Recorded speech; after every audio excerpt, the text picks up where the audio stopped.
As a fan of both Star Trek and Doctor Who, I couldn't be more excited about this next panel. How about you guys?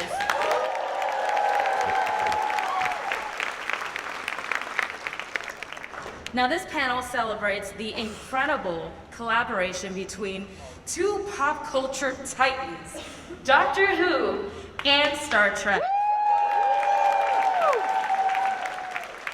And it's all in celebration of the first ever Intergalactic Friendship Day. We will be joined by creatives Russell T Davies, and Alex Kurtzman. But before we get started, here's a video showcasing these iconic franchises. There's a lot of things you need to get across this universe. Warp drive, wormhole refractors. Most of all, you need a hand to hold. We came seeking friendship. That's what the starship was all about. I'm a lord of time from the lost and fallen planet of Gallifrey. And we have work to do. Ross Tyler, you're a genius! Captain. There are so many reasons to join Starfleet. We get to reach for the stars. Take us out. Aye, aye, Captain. But most important, we get to reach for each other. Wherever you go, we go. It looks even better through your eyes. I think we make a pretty good team. My friends have always been the best of me. Well, so help me, I'm actually pleased to see you. How long are you going to stay with me? Forever. Let's make sure history never forgets the name Enterprise. Whoa. It's you. Oh, yes. Hello, old friend. You'll be all right. I don't think that I'm a hugging person now. All right, the pew, pew, pew button. I don't see a pew pew pew button. Just hit them all. Okay, this whole thing has gone far enough.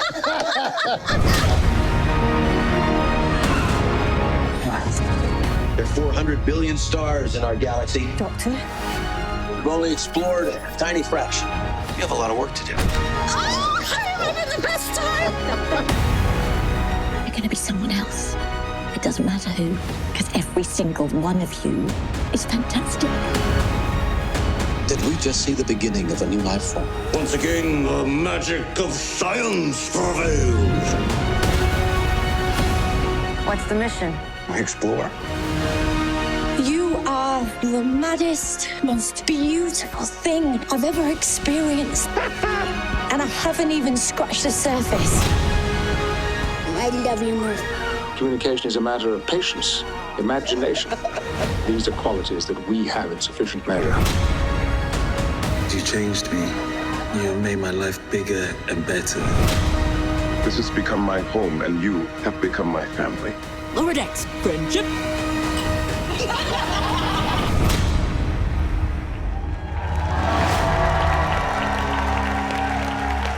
Now please welcome showrunner and executive producer spearheading the Doctor Who Whoniverse, Russell T Davies.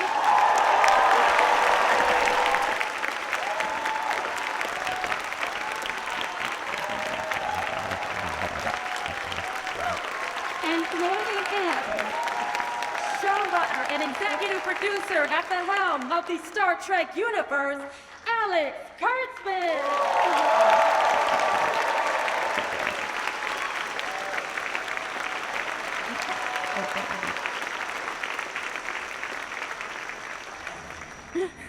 But that was a very warm welcome, wasn't it?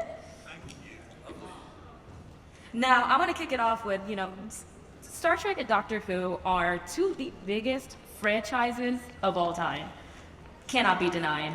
But you've come together to form the Intergalactic Friendship Day. So tell me, let's start with you, Alex.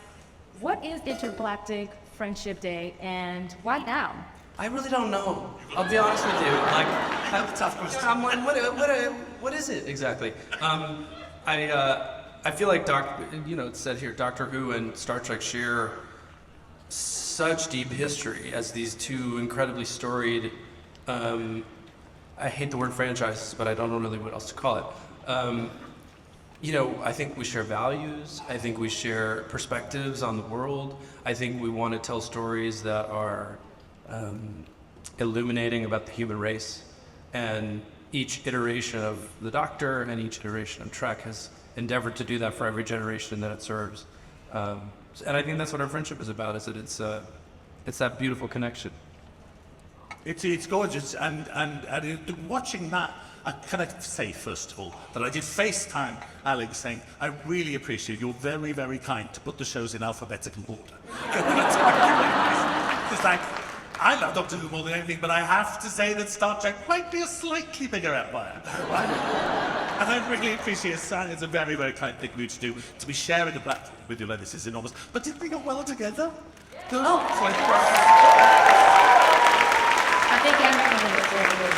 I think the story about today is no children have franchise copyright rules in their heads. Any child will have the Doctor walk into the Enterprise and have Daleks fight Borg, and that's what it should be. Yeah, it's amazing. It's such a great point.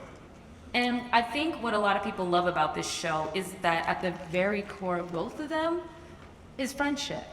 And it's the key to solving most of the problems plaguing our heroes. And so I'm curious for both of you, what is a friendship? What are some of your favorite friendships between both shows, and why? Well, I mean, I thought this season of Doctor Who was fantastic. I just thought it was so fantastic with Russell's return. And I found the friendship between the Doctor and Ruby very, very moving. They're all moving in different ways, but I felt like there was something different at play here. The way they kind of looked out for each other and took care of each other, and it feels like it's speaking to this generation in a new way. Thank you. Their friendship is speaking to this generation in a new way. Yes, that's the plan. Alex was amazed earlier when I told him that Millie Gibson, who plays Ruby, was 18. Okay, she started to believe it. So that's such an interesting. And it is, my favourite thing today has been, it's friendships on set as well. It's not just the fictional friendships, it's the making of these shows. I presume most of you saw the Star Trek panel today where Alex showed a clip of them telling the cast at the Starfleet Academy that they've got a job. And it's amazing. It's online now if you haven't seen it. How do you get the agents to agree to that? Yeah, Alex. They didn't know, actually. They didn't know. We did the auditions, and then we decided to cast them, and we had our casting directors tell the agents they want to have a conversation with you, just to have a more personal one-on-one conversation, and to get to know you a little bit better. But then the agent can ask you for a fortune. No, because you when you're doing those tests, you do a deal in advance. Right, it's in a deal. That doesn't exist in Britain. No, you don't do that. I think this maybe needs to happen. Never heard it. Wow, brilliant. But the point is, you watch those young people getting those jobs. They'll be friends for life, won't they?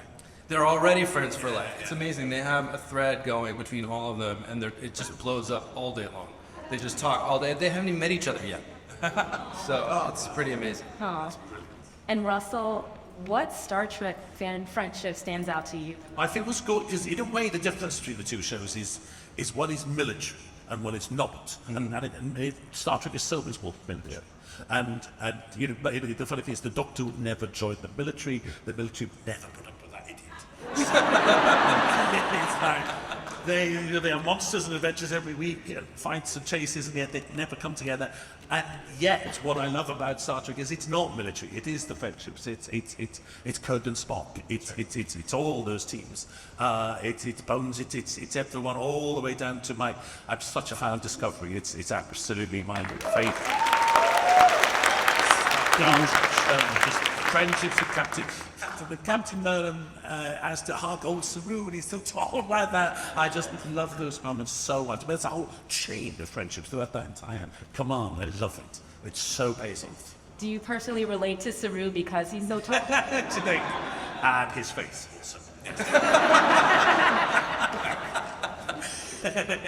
And Alex, I love that you mentioned Ruby Sunday and the Doctor, because that has been an amazing friendship over this most recent season of Doctor Who. And again, touching on the friendship aspect, going into the storytelling, how do both of you approach these stories and develop these friendships that really resonate with the audience? I want to know, Alex, how you sleep. I mean, I'm nice and busy. We make 9 episodes a year, and we've got a spin-off coming. And I was just said on the plane on the way over, I was watching not Prodigy, I was watching Lower Decks, and there was your name thinking, which I love. I love it. Jack Quaid, come on, I love it. And I love him in many ways. And so what are your friendships like in life? Because how do you manage all those hours? Well, I'm gonna cry. It's gonna happen. So my best friends from high school are still my best friends, and we all grew up together, and some of us work together now, which is really nice. And but yeah, that's really what it is.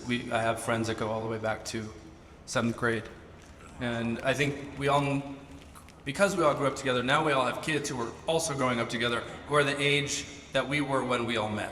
So it's particularly amazing, I think, to have those things. But I think that kind of friendship just grounds you in life, because Hollywood, I don't know if anyone knows this, it's a very fucked up place.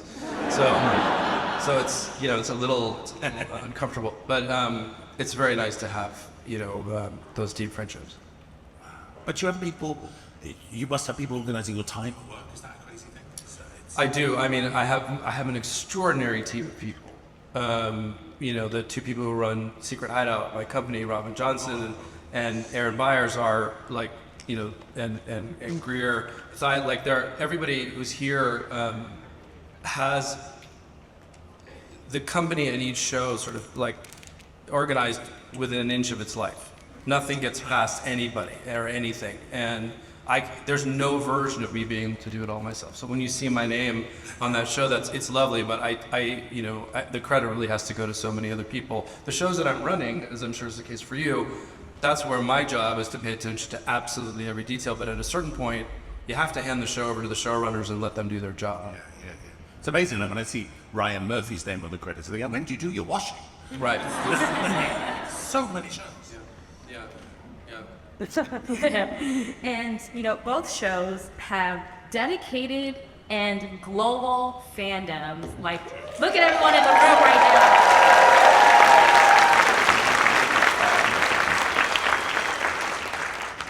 And as fans yourselves, what does fandom mean to you? Oh, that's a complicated question. You go first. Because we are fans. Yeah. I think that's the pivotal thing.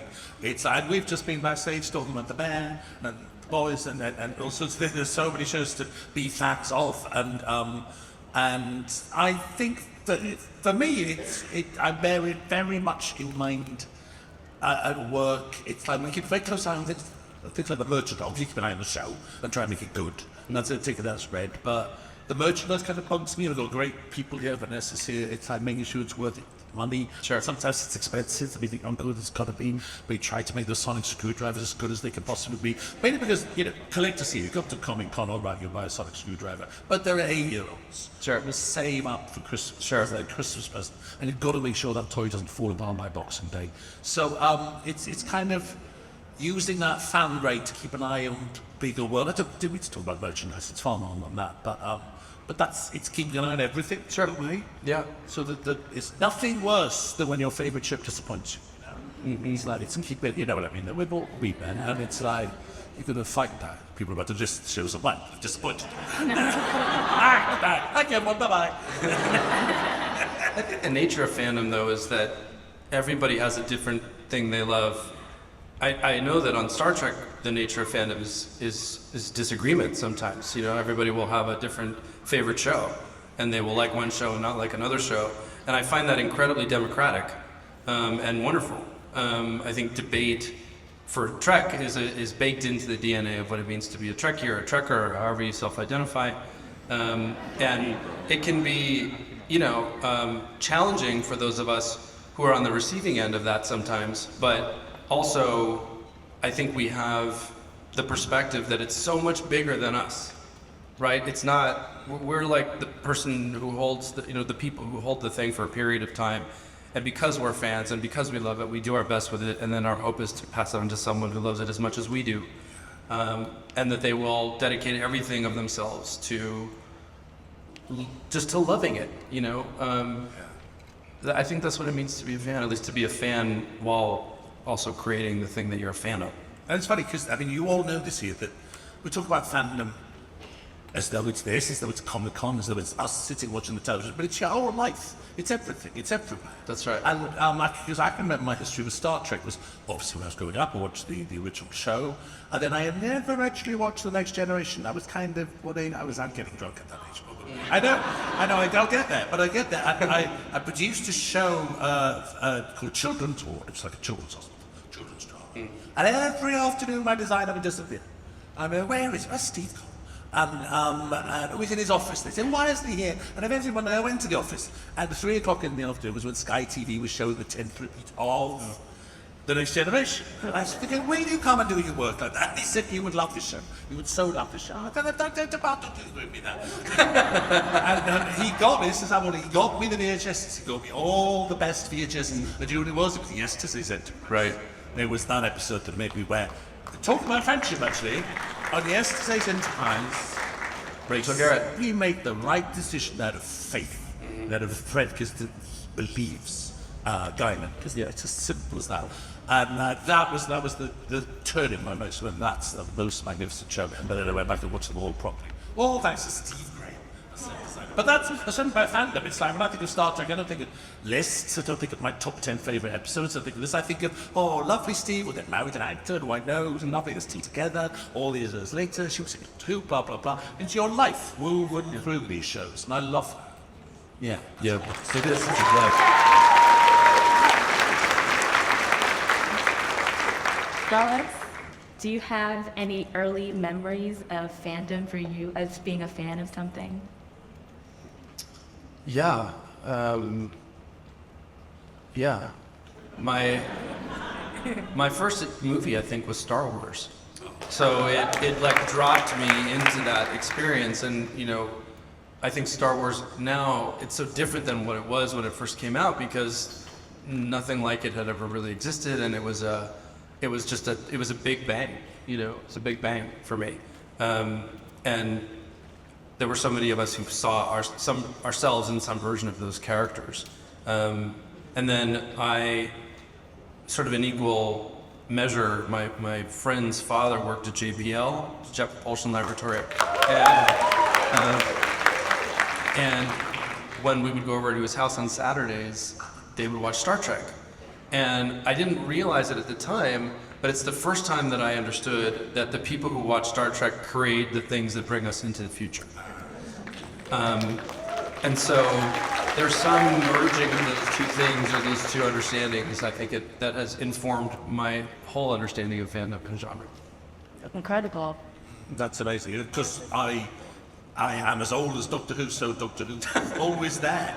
But when I never knew a world without Doctor Who. My first time is literally Doctor Who. And I can remember thinking that Doctor Who strangely has stuff missing from its archive because it was made on videotape in the 70s. Right. But it's all in the 60s. They merged all, they take it over. Can you imagine? There's Wow. There's about 100 episodes gone forever, except in my mind. One day the AI cable will just go Wow. I can literally remember things that are missing from the archive. Legit. That's crazy. From when I was about 3 years old, the regeneration of the first Doctor into the second Doctor is missing. And it's amazing, isn't it? But I remember they've since found photos and done reconstructions, and it's exactly as I remember it. And I was under 3 years old. and it must have burned itself into. I had no idea what was happening. We didn't say who was regenerating. It just fell to the floor of the TARDIS, and what I did remember was that all the switches on the TARDIS were operating on their own. It's a little 2-year-old boy that's right. So and it's I think sometimes Doctor Who, through its horror aspect, to its that it burns itself into. Yeah, it's scary. Yeah. If they'd just be chatting, I would remember that. But it's like terror of it. Just made me a fan for life. The power of fandom. And so, since you started off with Doctor Who as being a fan, how do you think that perspective has helped you create new stories for recent Doctor Who? Oh, I've ruined it. I mean, trashed. It's funny, isn't it? It's like I do have an enormous history of it in my head. Someone I called H yesterday, someone else, a very obscure question from 1996. I was like, yes, I know exactly what you mean. Screaming the Schalke. It's exactly the same way. So I've got an index in my head. It helps me in simple terms, like, has there ever been an episode set during the fall of Troy? With the proposed, yes, there has. So that can, but I don't think that automatically rules that out. But I know what's been done, World War II, World War I, the future, this sort of monster, that sort of monster. So I kind of got a list that helps. But the point is that if someone walked in with the best story about the fall of Troy, said the world could move, I mean, that'd be brilliant. So I would say, that was studying 1966. I don't think it really matters now. Rag studied 1966. So there's templates. Sometimes the templates are too much. Sometimes they think, I know how to get out of this situation. You do this, that, and fall back on those too much. Do you know what I mean? Of course, absolutely. I think, first of all, your writing is so crazy good. It's so good. On so many different fronts. Not just but the queer as folk, and it's like, oh my god. So you bring a gravitas. This is one of the things that I think is actually so important about how to evolve and iterate a franchise, is to bring that level of gravitas, to have writers like you bringing it into the modern age, but also who have such a humanistic and wide perspective on the world, and that's what makes these shows so profound. Wait, you were asking me a question, and I just had to love Russell for a second. No, this was great. Okay, well, switching gears a little bit, Alex, I want to know, if you had to write an episode of Doctor Who, which story would you want to tell? I have to tell you, I don't know how to answer that question. Open door. Because, I really, it's intimidating, honestly. It's intimidating. There's always a twist at the end, right? That freaks me out. It's very hard, right? I thought about that. I was like, I wonder if Russell would hire me to write Doctor Who. Yes!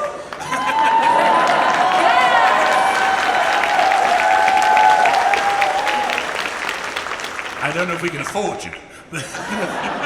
I'll do it for free.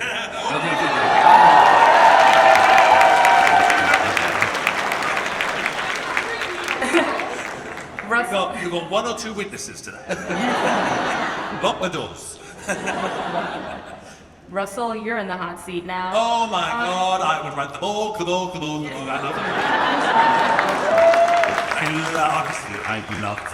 the ball game. If there's a ball game episode, and then what you did with that ball queen with the card, I just love it. I just think that this idea, it keeps expanding and expanding. So do you think there's more Borg story to tell beyond, because the Borg is a very traveled entity at this point. Yeah. I think we always have the Daleks coming back. Sure. There's always sometimes there could be a routine Dalek story. Sometimes you want that. Sometimes there's one first contact. Sure. It's so brilliant. You want that thrill? There they are. They're converting people. Let's stop. That's wonderful. And then what the things you've done with the Borg Queen and use. There's always the next person will have anyway. And young people, someone who's 17, 18, who's grown up with the Borg, will think of them differently to us. Sure. Yeah. Sure. Absolutely. Great. Well, you have the job now. He's hired. And is there a gadget from Doctor Who that you would like to bring into the Trek universe? I just would love to see the TARDIS in the Trek universe. Probably the most obvious answer, but that's the most exciting. And for you, Russell? The greatest idea ever is the transporter. Yeah, right. Say so. What is the history of how they thought of that in the 60s? Yes, the history of the transporter is that they were like, okay, well, we have very limited budget, and we have to figure out a way. They're in the ship, and then how are we going to get them to travel down to the planet? And you can't really afford a spaceship. They had the one shuttle. Well, why don't we just create Roddenberry, I think, why don't we just create a pad they stand on and they just appear on the planet? It was genius. It was genius. Absolute genius. And speaking of genius, what a weird segue. Sorry, guys. But there are so many incredible creatives right now in the sci-fi space, so many collaborators and that are just producing amazing content. Is there anyone that stands out to you, a newcomer that you're like, ooh, this is one to watch? Whose work are you really feeling right now? I'm very excited to see Charlie Cuffel's series, which is coming on Netflix, called Chaos, K-A-O-S. Charlie's an extraordinary... This time he's doing all the cheering when you hear, I think their name, if I forget the pronouns right. Charlie is a writer. I met Charlie years ago. We worked they wrote a program for me called Banana, which was a show about sexuality, and they wrote a story in which they appeared as themselves, just as a lesbian who was finding a way. I was finding a very hard way to find a way through the world, and then they did End of the Fucking World. Amazing. So Charlie has now turned to fantasy, and for years it's been working on Chaos. It stars Jeff Goldblum. Look at plug her shows. Jeff Goldblum as Zeus. It's the Greek gods living in a mansion and having an effect on humanity, but in the world day. Oh my God, with Jeff Goldblum, that sounds incredible. Charlie Goldblum, remember that name here. I'm really sitting here racking my brain, partially because I don't have a lot of time to watch television, which makes me sad because it's sort of the wellspring that you draw from.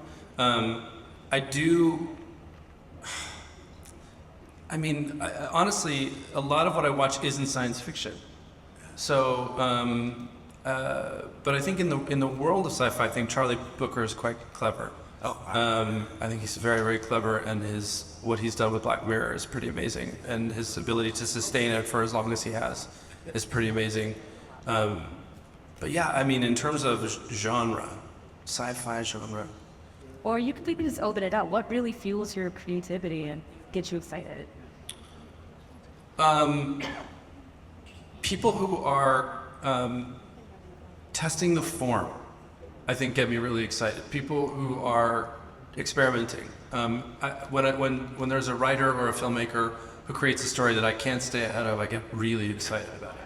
Because as Russell said, there are certain formulas, right? And most of what we watch will fit into a formula. So at a certain point, if you're a writer and you spend your time breaking story in a room all day, you kind of know where it's going to go more or less.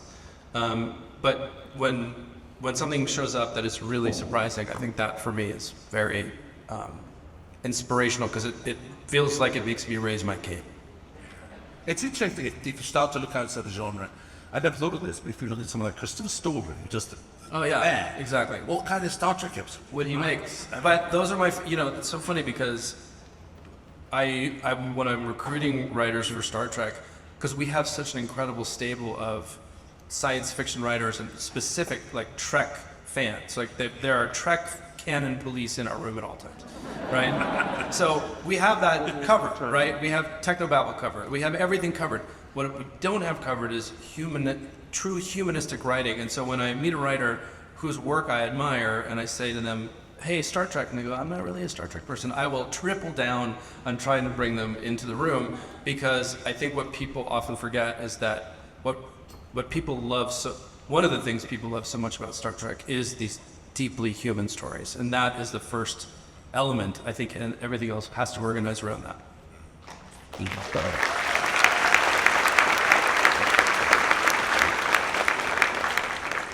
And Russell, I'm curious, bouncing off of what Alex said about how he chooses the writers for his room, what goes into your process? It's hard, isn't it? Because I am a great believer in using fans, but because they're fans, they're giving their lives to it. It's like, and also they genuinely speak the language. It's a complicated language, and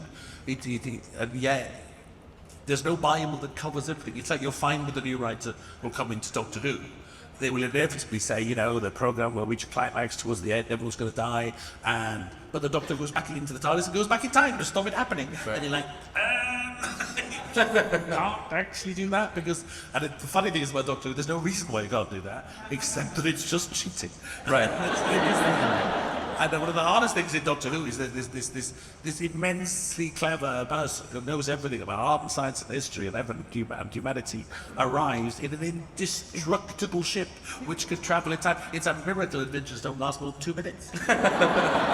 Steps out, that's the button, press the button, done. Thank you. Bye-bye. And you literally, it's what I always call tap dancing. I always tell the writers, everything has to tap dance. 45 minutes, you've got to put on a show that stops the Doctors saving the day because you've got to find all sorts of, not many dramas exist with those instincts. Yeah.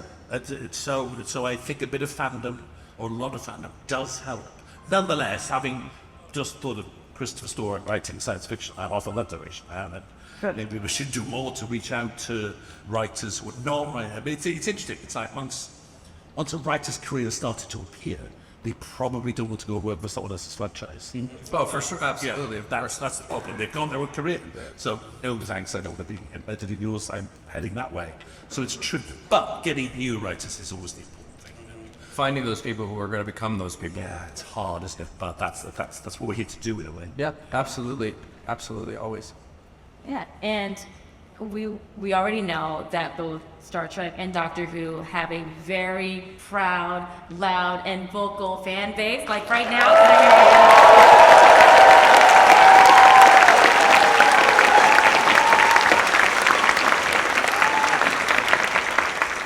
that was nice. I wish people would do that when I walk into a room every time.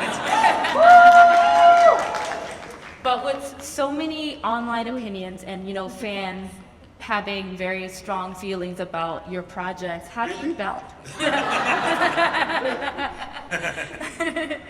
How do you balance, play that balancing act of, yes, we want to do something that fans love, but also focusing on the story and getting it right and telling the best story that you possibly can? Yes. I don't go online much. Maybe I should, maybe that's wrong. I'm talking about Twitter, mainly, or X, mainly as the portal online. I don't feel particularly safe as a gay man, and increasingly I think that gets worse in society. I see what's said out there, and that's a long discussion for another time, but I'm not happy to be part of that. So that's tricky, so that stops you going online in many ways. Or we could spend your whole life on there.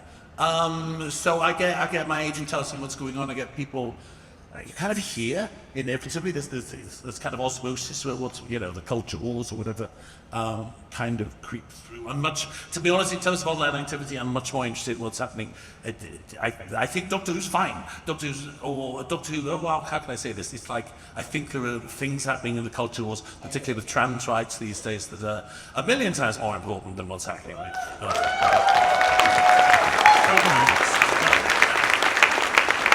That is to be fought, and it's getting worse. It's terrifying. So, you're fighting some of those battles on the show just by the representation.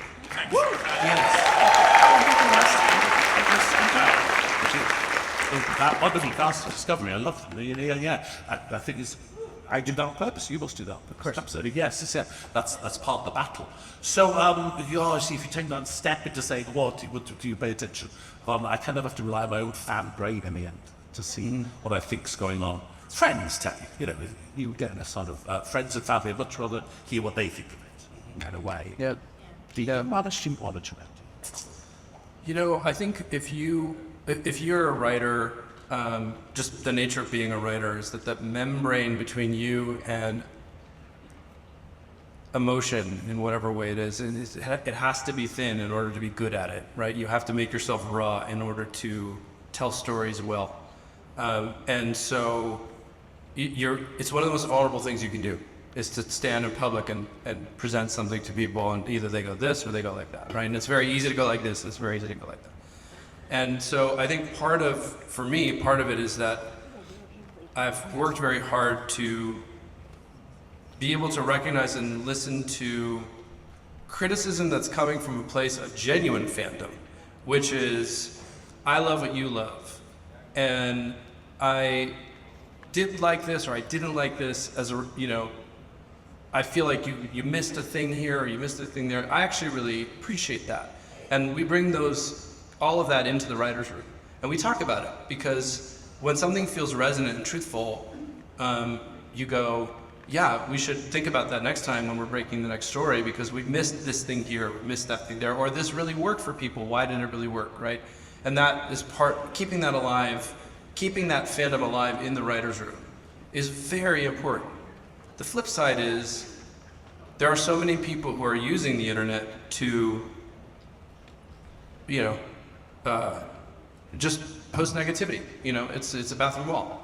And they can say anything about you, and they can say anything about you with impunity and immunity. And that is unkind. And that is not okay. And so, but it is what it is, right? That's the world that we live in. So my feeling is that unless you want to get into the ring and try and write a Star Trek episode, it's very easy to criticize it. And if you're going to criticize it or criticize me as a person, you don't know me, right? You don't know anything about me. Then you are not welcome into my head. And I have to be.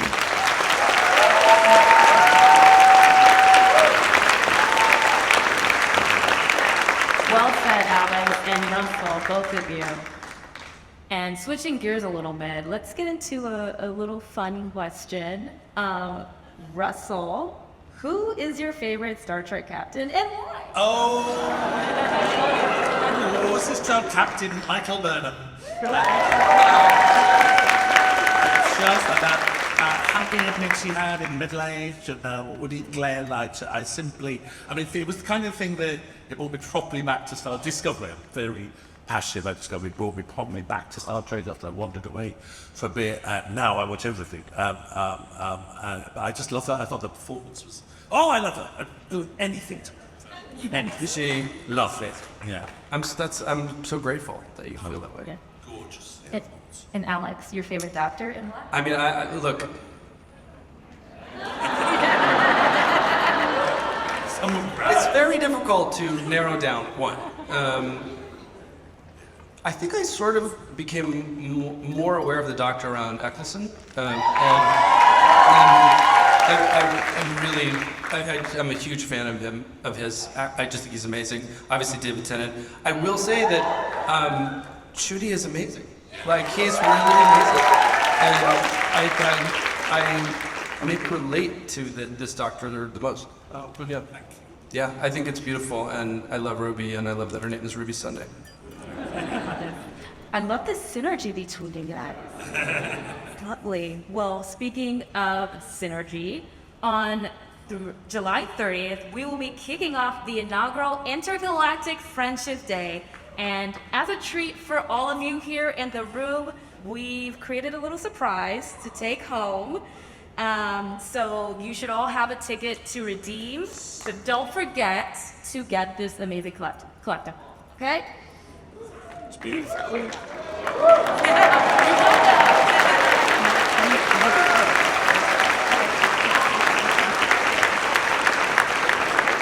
Now, for some really exciting news. Is that right? Oh no. I am pleased to share that the Doctor Who and Star Trek crossover will continue beyond this stage.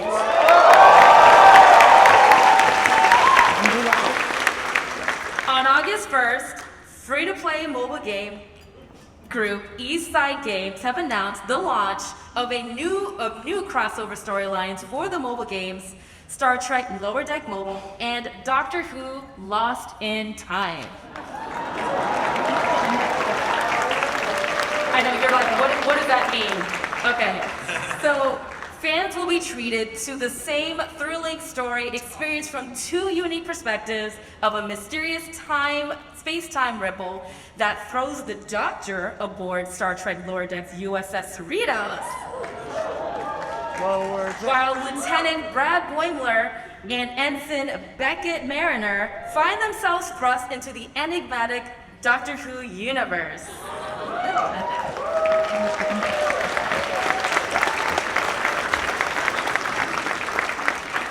And again, just because you're all here, we're gonna treat you to a first look exclusively for everyone in this room.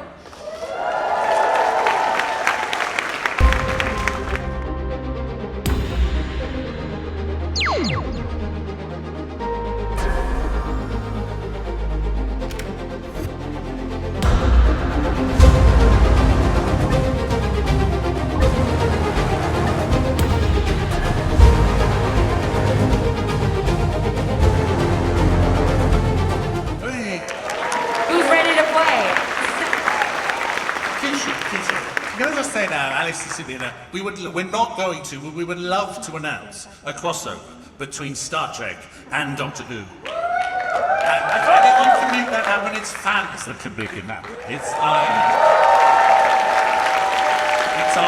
our great big broadcasters, two great big empires, and their lawyers would have to come together. But we can do that, can't we? We absolutely can.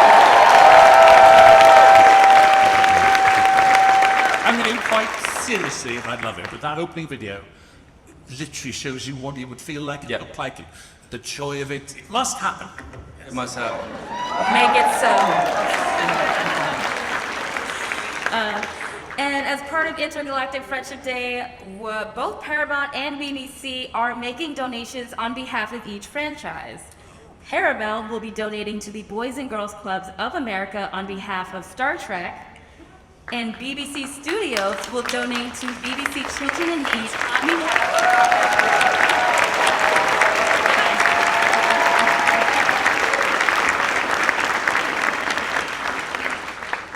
And we encourage you all to share in the charitable giving, if you can, in the spirit of friendship. Kevin Howard. Yeah. So we're going to turn it over to fan questions. If you want to line up in the aisle, you can. No, please, no running. Star Trek obviously has a huge history with inclusion. I remember being kissing Nichelle the first time and being like so stoked. Now with Shooty, I'm like even more stoked. I wanted to know how much of him himself was part of his like developing his doctor, or did you have a huge vision for his doctor and he's obviously so talented? Did he just fit it perfectly? No, I mean, he did fit perfectly, but it's a kind of an ongoing thing. It's when you're writing it and you're shooting it at the same time. It needs to be like this. Well, certainly, it's like you see what he does. Well, I think what always the interesting thing to do is to see what they don't do. It's like, yes, it looked like a great big smile, so let's see what happens when the smile is gone. And yes, he can trick his way out of this situation. Let's stab him on a landmine. So it's a constant process, and I'm always very wary of not sticking adjectives on characters, because otherwise they stick to them. Mm-hmm. And then all the other writers stick to them, so it becomes a shtick. Right. So just keep it alive. Oh, that's such a smart thing about it. I love that idea. Thank you. Hello, thank you for being here. I just wanted to ask, there are so many friendships and dynamics and relationships in both your franchises that are just so on par and very touching, and I was wondering how you guys find the right people to portray those relationships so wonderfully. I mean, my experience with casting is that it's not something that you have to talk yourself into. It's something that presents itself very clearly. And so when someone like Mary Wiseman walks into the room, you go, oh yeah, you know, because you just can see how the potential is. Same with Sinequa, same with the kids that we're casting right now on Starfleet Academy. You know, that you do this incredibly deep dive. It's so funny because I think I was telling you this the other day. My experience is that in casting, you're sitting there and you're hearing actors do your words, and many of them are very good, the actors. But but you're sitting there mostly going, I'm a terrible writer. I'm really bad. This is just not working. Clearly, I totally miscalculated the scene. It's not working. And then somebody will come in and they will do it, and you go, right. they're hearing it at the right pitch, and they hear it the way I heard it in my head, and so that's always the person. I think my experience has also told me that, like the Discovery cast, for example, to a person, the nicest people you will ever meet. They loved each other so much. I've never actually seen anything quite like it. I've worked with a lot of amazing casts, but these were people who would work all week together and then spend time together on the weekends playing Mafia. Like, I mean, it was deep, you know? And that translates to the screen in terms of friendship. You feel it. Some of it is, you know, they're all great actors, but you feel it when it's real. And you know, I would say we get a lot of the credit. It's the casting directors. Yeah. You know, when brilliant they absolutely. But they search, they find talent, all sorts of corners. Bless them. Yeah. Shout out to the casting director. Big time. Yeah. Thank you. Hello. First, I just want to say, Russell, thank you for bringing Doctor Who back in. Ah, thank you. Thank you. And I'm Richard, so what was your favorite moment when filming with David Tennant? I mean, either the first era or the 60th? Favorite moment filming with David Tennant? Well, it was absolutely wonderful being on set when he regenerated and handed over to Shooty. That was very, because that had never happened before, to have two doctors together instead of regenerating one to the other, right, split into two, and became Shooty as well. And I can't tell you, that was the sunniest day at Cardiff. It was absolutely beautiful, and we all kind of gathered, we all knew that was a special day, and David was so magnificent to Shooty. Shooty just loved it. So one of those, filming's normally hard work and I deal with everyone's tense, and it was just one of those days when everything relaxed. You must admit, that's so great. Thank you. Hi, the question's for Russell. I loved Years and Years. Oh. And so much. Wow. So bleak, and I'm wondering if we're gonna see... Will we see some of those same concerns about Earth's future in further Who episodes, or do you feel like that the Doctor Who universe is more optimistic? Well, I pray we've diverged the use of this time. I did have a second Trump term. Please let that not happen. Please,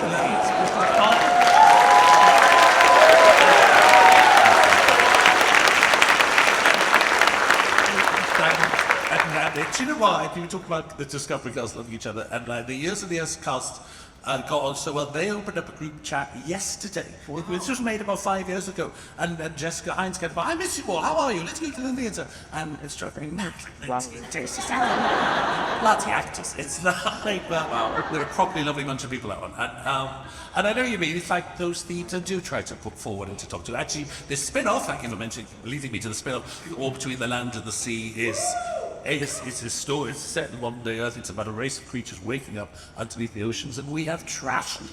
We have ruined the ocean. They go, what have you done? That's practically scene one. It's a war. So it's taking those themes and dramatizing them. I think science fiction's a very good way to dramatize climate change. It's very hard to talk about normal dramas. It's very hard to talk about people warming the weather. But I think fantasy has a way of addressing that. So I'll keep trying. Thank you. Thank you.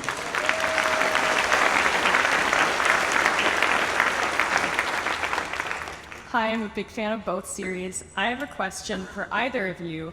In Enterprise episode 216, Future Tense, the crew of the NX-01 encounters a ship that is bigger on the inside. Is this ship secretly a TARDIS? I did work on Enterprise, I couldn't tell you. Yes, would be it. Yes, Really? Do they explain it? They don't explain it? It's from the future. It's TARDIS. You can actually impact canon now. It's a TARDIS.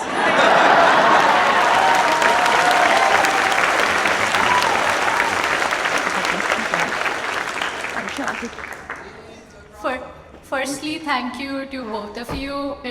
Both of these shows have saved me from a really angsty teenage years, so made me feel seen. Thank you. My question is to Russell. Are we going to see Dr. River's song again? And if so, please, please, please, can we? Or the Enterprise. I know that would be amazing. To be honest, there are no plans. Alex Kurtzman is a very busy woman. She's so moved. We saw her the other day. She's One, she's just done a brilliant series for Stephen Moffat called Douglas is Cancelled, which, yeah. Oh yeah, I heard about it. It's amazing. That's great. Karen Gillan's in it. It's absolutely extraordinary, and it's not what you think. Just keep watching. One day, I'd love it. Absolutely. Yes, please. But we do know Ruby Sunday will be back as a companion, along with a new companion. The what? No, as well as a new companion. We have another companion coming in. Good evening, gentlemen.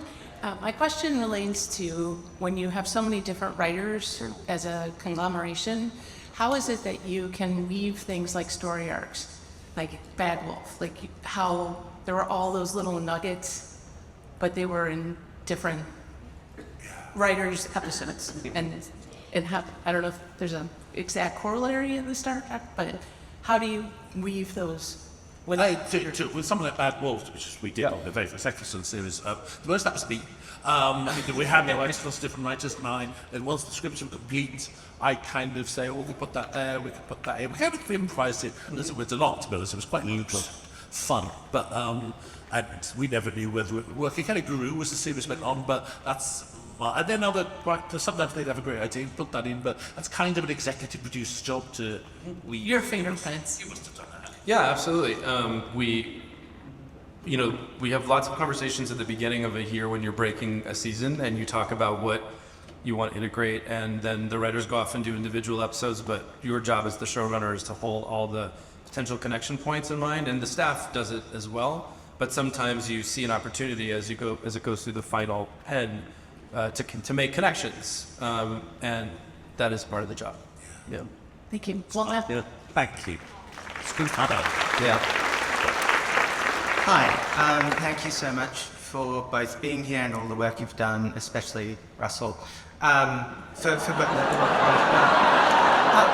like you too, but Russell introduced me to Doctor Who, and The Writer's Tale is also a brilliant book. So for Russell, Sir Patrick Stewart in a Doctor Who episode. He doesn't play Picard, but please, Sir Patrick Stewart in a Doctor Who episode. Well, we want Picard in the Doctor Who episodes. That's what we are. Big fun. I'd love it. I do love it. Yeah. Great man. Hello. As you can see, I'm more of a Star Wars fan. Any other? So, hopefully we can get Star Wars into the Intergalactic Day of Friendship. But for my real question, flashing back about 30 years to Next Generation, Captain Picard had a friend that was an archaeologist that ended up disappearing with Q to go on many adventures. I don't know if you remember this, but as writers, I would wonder, speculatively speaking, do you think that was inspired by Doctor Who and the Companion? That's a good question. I mean, I don't know. I don't actually even know who wrote that particular episode. It wouldn't surprise me. It wouldn't surprise me at all. I mean, I guess we could say yes. Now, as one of those writers that you challenged to come forward and write for you, could that be a way to combine Doctor Who and Star Trek? Maybe Dr. Q? Great idea. We have time for one more question. Well, I just want to say, as someone who released my first film this year, it was inspired by both of you from, sorry not to make you feel old as a little kid, by both of your works. It means a lot to me to just see us both out there and inspire. Keep doing that. And as someone who's writing and making films, a question for both of you is, I'm always inspired by both franchises, fearlessness and social commentary, like this year with you talking about white supremacy and Doctor Who, and then Star Trek just over and over and over again doing that all the time. So how do you come up with your ideas for what you want to tackle in each season, and what inspired you to be like, this is the topic that we really need to say something about? I think it has to just kind of boil up in your head. I don't think you can tick a list. You've made a film and everything. This stuff it's not list ticking at all. You can't think what's important this year. There's all these things are important all the time. And then there's something like Star Trek, which is someone earlier mentioned Uhura and Michelle was so amazing all those years ago, decades ago. Doctor Who was a lot slower, I think, to catch up progressively with that. So it's don't worry about it. Your mind will lead you there. Whatever you're angry about, whatever you're joyous about, whatever you're passionate about, whatever's going wrong in society, what should be going right in society will just rise up in you, and you are a filmmaker. You'll make that happen. Thank you very much. Yeah. What's the name of your film, by the way? So it's Identities. Dr. Aaron actually worked on it. Oh, amazing. So yeah, but I just love you both, adore you both, and thank you so much. Thank you. So, Actually, Okay, we're gonna sneak in one more question. If you could put a secret character from each show into an episode, which character would you choose?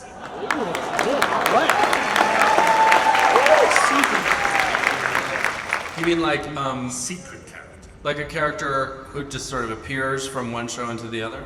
Like if you could have a character and you could just like sneak them in as like an Easter egg. Oh, an Easter egg. I know what I do. I'd have the Doctor's robot dog K9. Hiding fast in the background. Off the bridge, no one notices he's on a secret little mission with the Doctor. And you never say a word about it. Oh, let's do that. Oh my God.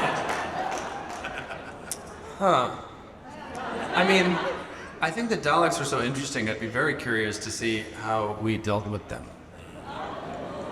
Be very interesting. Yeah, deadly. Deadly, not nice. What just happens if that happens? Hey, what happened? Well, that is all the time we have. Thank you to our guests, Alex and Russell. Thank you for joining the Intergalactic Friendship.